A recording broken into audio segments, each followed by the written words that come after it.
Hello friends, कैसे हैं आप सब। तो डियर, अभी का जो क्लास है ये हम लोगों का प्रैक्टिस सेट का है। तो चलिए हम लोग आज के क्लास में जो है कुछ क्वेश्चन को जो है डिस्कस करते हैं। सुबह का जो क्लास में उसमें हम लोग डिस्कस किए थे आपका बोकारो ज़िला के बारे में, ठीक है। तो सुबह का क्लास में हम लोग टॉपिक वाइज एक एक टॉपिक को डिस्कस करते हैं और शाम का क्लास में जो है हम लोग यहाँ पर प्रैक्टिस करते हैं। तो प्रैक्टिस में आपको अलग अलग क्वेश्चन देखने को मिलता है, ठीक है, जो कि काफ़ी हम लोग के लिए इंपॉर्टेंट रहेगा, क्योंकि ये सब जो है MCQ क्वेश्चन में जब हम लोग टॉपिक वाइज करेंगे वहाँ देखने को नहीं मिलता है। पहला क्वेश्चन आपका कि दलमा वन्यजीव अभ्यारण्य के चारों ओर निम्नलिखित पहाड़ियों में से कौन सा स्थित है। अगर हम दलमा वन्यजीव अभ्यारण्य की बात कर रहे हैं तो हमारा ऑप्शन में दलमा हिल्स है, हिमालय है, चेरू है, मन्नार है। तो पहला ही जो रहेगा करेक्ट आंसर हो जाएगा, ठीक है। तो दलमा वन्यजीव अभ्यारण्य जो है दलमा हिल्स में स्थित है। कहाँ है तो ये आपका पूर्वी सिंहभूम में है। कब इसकी स्थापना हुआ था? 1976 में हुआ था, ठीक है। यहाँ पे आपका 2001 में हाथी परियोजना की शुरुआत की गई थी। तो 3-4 चीज़ इंपॉर्टेंट है। क्या क्या इंपॉर्टेंट है? पूर्वी सिंहभूम में है, 1976 में स्थापना हुआ था, 2001 में हाथी परियोजना की शुरुआत की गई थी, ठीक है। नेक्स्ट है टिस्को को निम्नलिखित खानों में से किससे लो एस्क की आपूर्ति होती है? बाबा बुदन, नोआ मुंडी, बेला देला और क्योंझोर। आंसर क्या हो जाएगा हमारा? तो टिस्को, जिसको हम लोग टाटा आयरन इंडस्ट्रियल कंपनी कहते हैं ना, टिस्को, ठीक है। तो बताइए क्या हो जाएगा हमारा करेक्ट आंसर? हमारा करेक्ट आंसर हो जाएगा लो एस्क की आपूर्ति जो है इसको नोआ मुंडी से होती है। नोआ मुंडी कहाँ है भाई? तो पश्चिमी सिंहभूम में है, ठीक है, याद रखिएगा। और इसको ना आपका उड़ीसा में गुरु माहिसनी है एक जगह, वहाँ से भी होती है, ठीक है। कोयला का प्राप्ति कहाँ से होता है? ये झरिया से होता है। और चूना पत्थर हो गया, डोलोमाइट हो गया, फायर के लिए इसको उड़ीसा के सुंदरगढ़ से होता है। इसके अलावा पूछ दिया जाता है कि जल की प्राप्ति कहाँ से होती है। तो ये तो बहुत ही इंपॉर्टेंट है, मतलब अच्छा क्वेश्चन है। तो याद रखिएगा स्वर्णरेखा और खड़खई नदी से होती है। भाई इसकी स्थापना कब हुई थी? तो 1907 ईस्वी में इसकी स्थापना हुई थी। किसके द्वारा हुआ था? जमशेदजी टाटा के द्वारा हुआ था, ठीक है। नेक्स्ट है झारखंड के किस शहर में यूरेनियम प्रसंस्करण कारखाना शुरू किया गया था? साहिबगंज, घाटशिला, रांची, गढ़वा। तो हमारा करेक्ट आंसर क्या हो जाएगा? तो याद रखिएगा आंसर घाटशिला हो जाएगा। घाटशिला कहाँ है? पूर्वी सिंहभूम में है, ठीक है, पूर्वी सिंहभूम में है। और झारखंड का जो जादूगोड़ा है ना, ये किसके लिए आपका फेमस है? यूरेनियम के लिए फेमस है। यहाँ से भी क्वेश्चन पूछा जाता है। नेक्स्ट है झारखंड के किस स्थान में मुख्य रूप से लेटराइट मिट्टी नहीं पाई जाती है? रांची के पश्चिमी हिस्से, पलामू, संथाल के कुछ भागों में, राजमहल में। अब देखिए हमारा आंसर क्या हो जाएगा? आंसर डी हो जाएगा, क्योंकि हमें पता है राजमहल टम्प में कैसी मिट्टी पाई जाती है? काली मिट्टी पाई जाती है। कई बार ये क्वेश्चन जो है काफ़ी इंपॉर्टेंट है, याद रखिएगा। इसमें से 2-3 क्वेश्चन इंपॉर्टेंट है कि भाई झारखंड में संवैधानिक मिट्टी कहाँ पाई जाती है? तो ये आपका कौन सी मिट्टी पाई जाती है? तो ये आपका लाल मिट्टी पाई जाती है। और राजमहल टम्प में कौन सी मिट्टी पाई जाती है? तो काली मिट्टी पाई जाती है, ठीक है। तो ये याद रखिएगा। और काली मिट्टी जो है किससे बनता है? तो बेसाल्ट सेल से बनती है। ये भी पूछा जाता है। हमारा आंसर क्या हो जाएगा यहाँ पे? यहाँ पे आंसर डी हो जाएगा, क्योंकि यहाँ पे कौन सी मिट्टी पाई जाती है? काली मिट्टी पाई जाती है। झारखंड में कितने प्रकार की मिट्टी पाई जाती है? 6 प्रकार की मिट्टी पाई जाती है। सबका स्थानीय नाम से भी कभी कभी क्वेश्चन पूछ लिया जाता है। नेक्स्ट है झारखंड का वार्षिक औसत तापमान कितना है? 32 degree, 25 degree, 20 degree, 29 degree. Answer क्या हो जाएगा? याद रखिएगा 32 डिग्री है, ठीक है। और इसकी जलवायु कैसे है? तो उष्णकटिबंधीय मानसून है, ठीक है। सबसे ज़्यादा गर्म वाला महीना कौन सा है? मई है, ठीक है। और सबसे ज़्यादा गर्म स्थान कौन सा है? जमशेदपुर है। सबसे ज़्यादा ठंडा वाला कौन सा हो जाएगा? नेतरहाट हो जाएगा, ठीक है। नेक्स्ट क्वेश्चन है झारखंड सूरजकुंड का गर्म पानी का स्रोत झारखंड के किस जिले में स्थित है? हजारीबाग, रांची, पलामू, गोड्डा। कहाँ है भाई? तो ये आपका जो है हजारीबाग में है, ठीक है, GT रोड पर स्थित है। और ठीक है, तो याद रखिएगा यहाँ पे 5 जलकुंड है।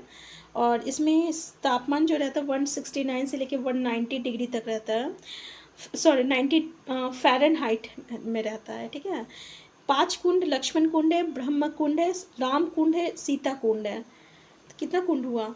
लक्ष्मण हो गया, ठीक है, ब्रह्म कुंड हो गया, और राम कुंड हो गया, और सीता कुंड हो गया, और सूर्य कुंड है, सॉरी सूर्य कुंड। नेक्स्ट है कर्क रेखा झारखंड के किस शहर को बीच में से काटते हैं? तो पलामू, रांची, गुमला, गोड्डा। तो ये भारत का 8 राज्य से होके जाती है ना, उसमें हमारा झारखंड भी है। तो झारखंड में किसको काटती है? तो पता है रांची से होके काटती है। रांची में कौन सा जगह है पता है? काके है।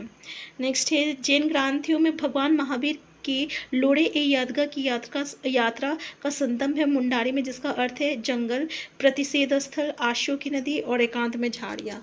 तो हमारा आंसर क्या हो जाएगा? हमारा आंसर हो जाएगा सी, मतलब आशु की नदी हो जाएगा। ठीक है, क्या हो जाएगा? आशु की नदी हो जाएगा। नेक्स्ट क्वेश्चन है आपका कि किस विद्रोह के परिणाम स्वरूप 1833 ईस्वी में नए प्रांतीय दक्षिण पश्चिम सीमांत एजेंसी का गठन हुआ? कोल विद्रोह, तमार विद्रोह, मांझी विद्रोह और मुंडा विद्रोह। क्या हो जाएगा आंसर? कोल विद्रोह हो जाएगा, आंसर ए हो जाएगा। ठीक है, कोल विद्रोह हो जाएगा, याद रखिएगा। और इसके प्रथम एजेंट कौन थे? तो कैप्टन विलिक्सन थे। इसको विलिक्सन रूल्स के नाम से भी जाना जाता है। ठीक है, नेक्स्ट है किस नेता ने एक नया संप्रदाय शुरू किया जो केवल एक ईश्वर पर विश्वास करता था? तिलका मांझी, बिरसा मुंडा, ज्योतिराव भगत, गंगा नारायण। भाई हमारा बिरसा मुंडा हो जाएगा, याद रखिएगा, आंसर बी हो जाएगा, बिरसा मुंडा हो जाएगा। ठीक है, ये जो है 1895 में अपने आप को ईश्वर का दूत भी घोषित किए थे। नेक्स्ट है ढाका और कोलकाता के क्रांतिकारी किस स्थान पर छुपकर गुप्त प्रचार करते थे? रामगढ़, रांची, भागलपुर, जमशेदपुर। कहाँ करते थे? तो याद रखिएगा, ये लोग जो हैं नहीं, कौन सा क्वेश्चन पढ़े हम लोग? किस स्थान पर छुपकर गुप्त प्रचार करते थे? जमशेदपुर पे करते थे। हाँ, जमशेदपुर में करते थे। ठीक है, नेक्स्ट है संथाल परगना में किसके नेतृत्व में वहाँ की महिलाओं ने नमक कानून की चुनौती दी थी? मिस्टर निर्मला, रानी सर्वेश्वरी, सेल्वेरा राय और सावित्री पूर्ति। आंसर हो जाएगा हमारा सेलबाला राय हो जाएगा। नेक्स्ट है झारखंड के निम्नलिखित नेताओं में से किन्होंने 1857 के विद्रोह में अंग्रेजों के खिलाफ लड़ाई लड़ी? गंगा नारायण सिंह, शेख भिखारी, मेजू मानकी और भूकन सिंह। हमारा आंसर हो जाएगा शेख भिखारी हो जाएगा। ठीक है, शेख भिखारी हो जाएगा। इससे रिलेटेड कभी कभी क्वेश्चन पूछ लिया जाता है कि कौन कौन व्यक्ति इससे रिलेटेड है। तो जैसे शेख भिखारी हो गया, ठाकुर विश्वनाथ सहदेव हो गया, पांडे गणपत राय हो गया, जयमंगल पांडे हो गया, टिकट उमराव सिंह हो गया, नादिर अली हो गया, नीलांबर पीताम्बर सबसे इम्पोर्टेंट, और जमादार माधो सिंह। ये इन सब का नाम याद रखिएगा। नेक्स्ट है किस वर्ष आदिवासी नामक पत्रिका का प्रकाशन शुरू किया गया? 1910, 1912, 1915, 1917। हमारा आंसर क्या हो जाएगा? 1915 में हो जाएगा। ठीक है, ये छोटा नागपुर उन्नति समाज द्वारा किया गया था और उसका स्थापना भी 1915 में हुआ है, छोटा नागपुर उन्नति समाज का। और इसी वर्ष जो है आपका आदिवासी नामक पत्रिका का प्रकाशन भी हुआ था। ये झारखंड का पहला अंतर्जातीय आदिवासी संगठन था। ठीक है, तो याद रखिएगा। नेक्स्ट है 1920 के दशक में आदिवासियों का कौन सा आंदोलन गांधी जी की सत्याग्रह आंदोलन से जुड़ गया था? ताना भगत आंदोलन, कोल आंदोलन, संथाल आंदोलन, खेरवाड़ आंदोलन। हमारा आंसर क्या हो जाएगा? आंसर ये हो जाएगा, ताना भगत आंदोलन हो जाएगा। ठीक है, क्या हो जाएगा? ताना भगत आंदोलन हो जाएगा। ताना भगत आंदोलन याद रखिएगा, ये जो है ताना भगत गांधी जी के सत्याग्रह आंदोलन से जो है जुड़ गया था। और 1940 में कांग्रेस का रामगढ़ अधिवेशन में टाना भगत जो है गांधी जी को 400 रुपये का एक थैली भेंट किया था। ठीक है, कितना का? 400 रुपये का। तो आंसर क्या हो जाएगा? आंसर ये हो जाएगा, ताना भगत आंदोलन हो जाएगा। तो आज का क्लास हम यहीं तक रखते हैं। इससे आगे जो है हम लोग नेक्स्ट क्लास में डिस्कस करेंगे। अगर आप चैनल में नए हैं, चैनल को सब्सक्राइब कर लीजिएगा। Thank you.